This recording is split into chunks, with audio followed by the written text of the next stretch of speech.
I'm here today with Lindsay Goodman and Chris Carmine. I interviewed them recently for an adoption story about their dog, Jack. Welcome, Lindsay and Chris. Hi, Hi, Michelle. Michelle. Hi. I wanted to show you this. I did something Aww. different in your adoption story than in anybody else's. I wrote Aww. it from Jack's perspective about how he adopted the two of you. Aw, he did. Aww. Oh, that's And I'm so going to sweet. read it to you, and then I can't wait to also get you the framed photograph. Amazing.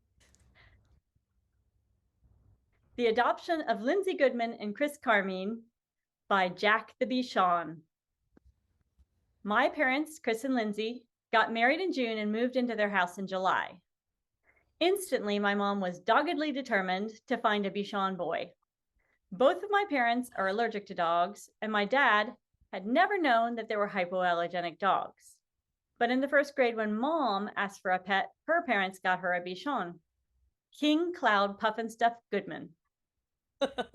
Mom was raised with her Bichon as her brother. She knew that when she had a home of her own, she would get a Bichon boy. Mom contacted a Bichon rescue, aptly named Small Paws. The rescue had a long application followed by an interview. My parents didn't even get advanced to the interview. It was probably because their schedules were busy and some of the dogs had medical conditions that took extra time. But I'm glad they didn't stop there. Mom spent all fall trying to get a rescue Bichon and then spent the early winter looking at breeders. She was playing with the Toledo Symphony where there were two breeders. Dad came along to check them out. They were on their way to the first breeder, and there was a commercial where a couple was trying to be cool and not get sucked into buying a car. They asked each other, "What's running through your veins?" "Ice water."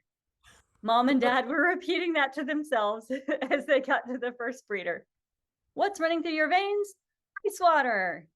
And then they walked in and saw a litter of tiny puppies, and they were screwed. I made sure they didn't get it to the second breeder. I had to get their attention, so I may have thrown myself on them a little bit. They later said that I was running around like a nutcase. I even tried running up the stairs. Imagine me, a 5 or 6 week old puppy, running up and down the stairs.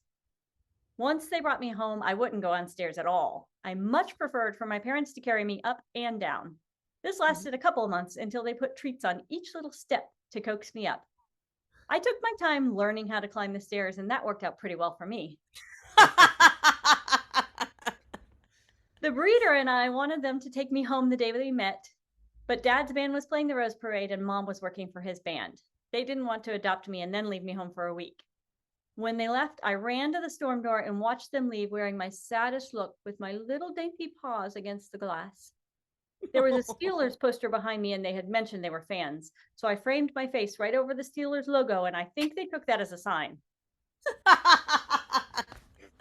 They considered naming me Steeler, but then Dad came up with Jack. JD Bichons was my breeder, so everyone in my family had a name that started with JD. JD Top Dog, JD Top Banana, JD Vanilla Shake, so they called me JD Top Shelf, Jack for short. Although neither of them liked Jack Daniels.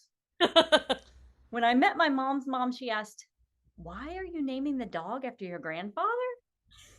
Mom's grandfather's name was John, and she didn't know that friends called him Jack, but my parents think I'm her grandfather reincarnated. Yep. They were True. so nervous when they brought me home. Mom had been very young when she had Cloud, so she hadn't trained a dog. They were first-time parents. On the car trip home, I was in a crate. So I whined and whined until they stopped and took me outside.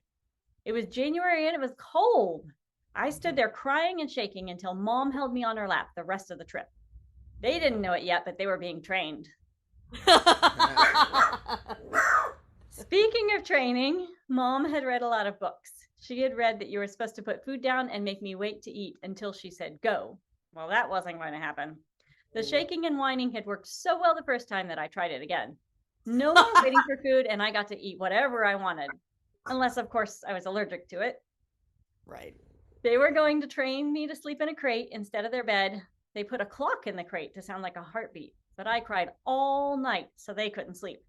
The second night they put me in bed with them, I curled up under the covers with my head on the pillow in my favorite snuggling position, Little Spoon. And that's how we slept for the next 18 years. True. I was in love with them and they were in love with me. When they came home, I would throw myself on them and knock them flat on the floor. I liked to walk on their faces and lick their ears and noses and eyeballs. I heard them cry, "Oh my God, I'm being attacked by something that's 4 pounds." I may have been small, but I knew who was boss. Yep. As puppies, Bichons have only an undercoat, a frizzy flyaway soft coat. My fur was the softest. The breeder had given me a bath when I met my parents and again when I came home. My parents had no idea how hard that could be. Later, they said it was like cage fighting. Dad had to put on swim trunks and get in the bath with me. Their friends Gina and Jess got me these little toy political figures, George W. Bush, Arnold Schwarzenegger, and Hillary Clinton. I was only 4 pounds, but I could kill those politicians. Oh, yeah. I bit all the limbs off Arnold. Dad sewed the holes shut, and I had just Arnold's body to play with. Hillary, though, I always chewed her with great respect. I am a reincarnated liberal, after all. Later, I stopped doing dog things like toys and chewing. It was more fun to do people things. I was really a person shaped like a dog. When we went to the park, I checked out the dogs and then I hung with my people. I was a dude who lived in the house who looked a lot like a dog. My parents said that I made our family complete. They were not just a couple, we were a family. When they adopted me, they thought they were adopting a dog. They didn't know they were adopting a family member. They were adopting their son, and I was adopting my parents. Aw, that's so beautiful. Thank you, Michelle. That's gorgeous. You really captured Jack. He was such a great guy, and it's true. He made us laugh so much. He made us laugh so much every day, and I love that we laughed so much listening to this story. Thank you so much.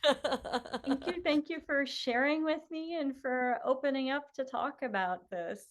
And I'm so glad that you now have Bo, since you've lost your, sweet Jack after so many years. But I'm glad that you have somebody to snuggle too.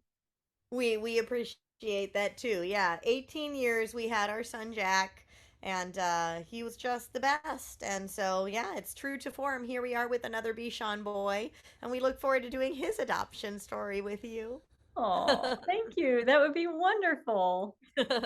Yeah, we need a matching set of adoption stories for our boy Jack and our new boy Bo both. Thank you so much. It's gorgeous. You're welcome. Thank you both so much for doing this.